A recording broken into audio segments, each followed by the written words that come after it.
So,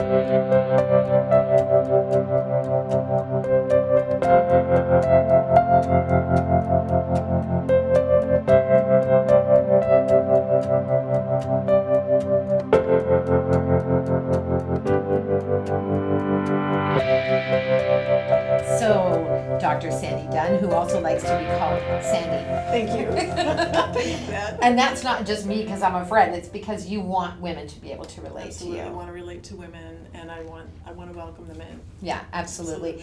And the thing is that I've learned through you that there's many different types of breast cancer. I mean, there's many types of cancer, but we're particularly focused on breast cancer here.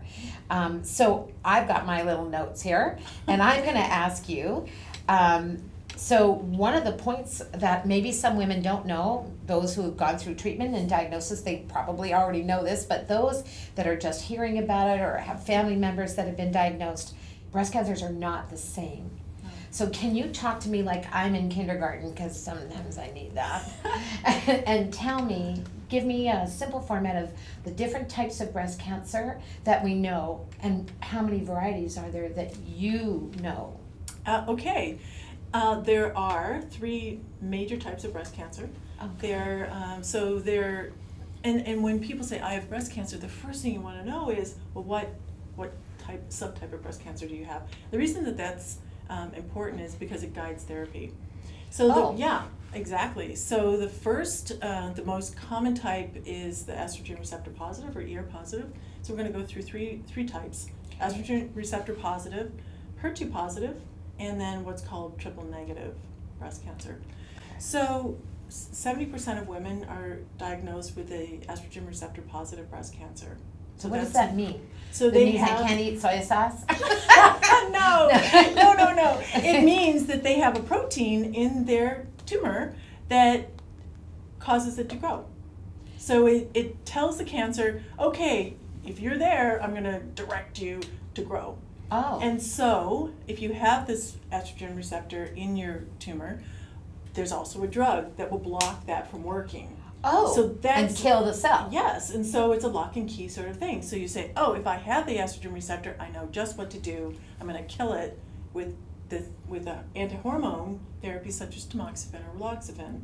There are many different. So when we say estrogen receptor, are we saying that estrogen is feeding that? It is. That's right. So estrogen, which is in our bodies, is it's a normal part of our makeup as women, and it can go awry. And it gets out of check, and so all of a sudden the normal cells don't know to listen to stop growing, and so they'll just keep growing and growing and growing, and so the whole idea is to block that pathway and that tumor dependency. So the cancer needs that estrogen to survive. Right.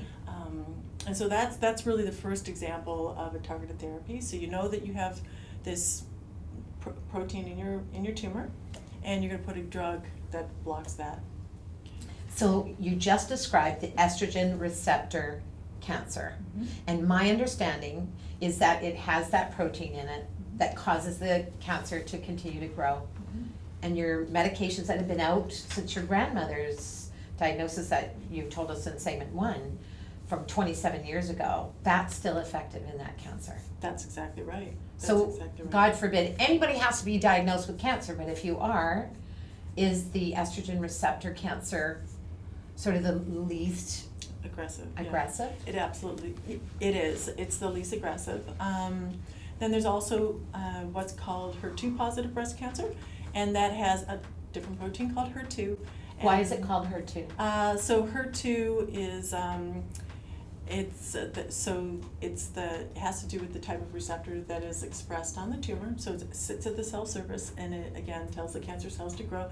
It's amplified, so there's lots of copies of this, and so it's like a big antenna on the cancer, and it says, okay, when I have this, it's going to tell the cancer cells to grow. And that discovery was made. That new discovery was made when I was in grad school, so this was many years ago. But again, it's so interesting because when they discovered HER2 was important for breast cancer, people said it won't work. Really? Not going to work. No. Really? No. Oh no, that protein is expressed in other parts of the body. It won't work, and it did work. So they developed a drug against this protein called HER2, and it has improved the outcomes by like about 40% for women with breast cancer. So that was the second targeted therapy. That represents about 20 to 25% of breast cancer, so another segment, roughly, say around 20%. Yeah. And then lastly, triple negative breast cancer, and that's when you lack all those receptors. So that's So why tell me about this one. This That's the tough This one. is the one you Yeah. are focused on and targeted. The reason we're focused on it is because there really have not been great therapies against this. It's almost been a therapeutic desert, if you want to say it like that. Why is that? We had to figure out what makes it tick. And it was very complicated. It was very A little bit complicated. more insidious and deceitful in its. Yeah. And It's so we went gene hunting to figure that Interesting. out. Yeah. How much percentage of population of women would experience this Triple negative breast triple cancer? negative breast cancer? So that's a loaded question, and we're going to get to this. Okay. I'm known for asking loaded questions. So we'll say roughly 15 to 20% of women, but there are actually some women who are at a higher risk, and so we'll get to that later. Yeah, we need to talk about that because we actually have some questions from some women that have bravely, as a lot of you out there, have bravely faced and triumphed over this breast cancer, and they have some really good questions. So Christina, whom I've known for a long time, her type of breast cancer is estrogen receptor positive.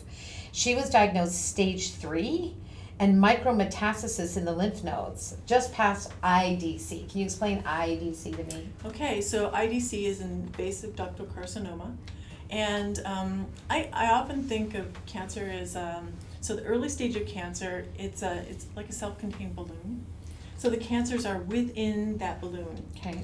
And then as the cancer advances, it becomes more invasive, and you get the tentacles that start to grow and to move the cancer out from that self-contained. And that's when it's problematic. Mm-hmm. So the farther the cancer spreads or gets away from the primary site, the more difficult it is to treat. Oh, and so she is a survivor now for years, which is amazing.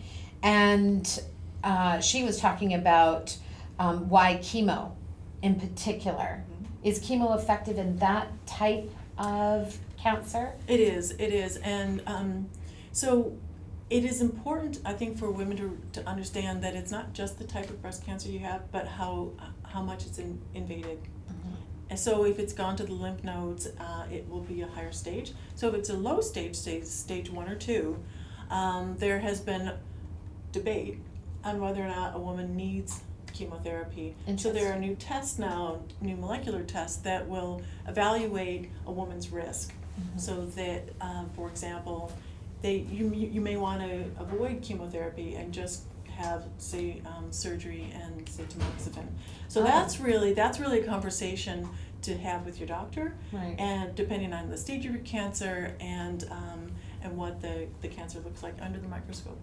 Good. So in our next segment, we're going to lead into a little bit more of a couple of additional questions that women have sent to us, because they're just amazing. These women are proactive and really want to take charge of their health, and they need the answers that you have. And we're going to talk about the risk that women have and what that looks like for all women. And we'll be back in our next segment to discuss that.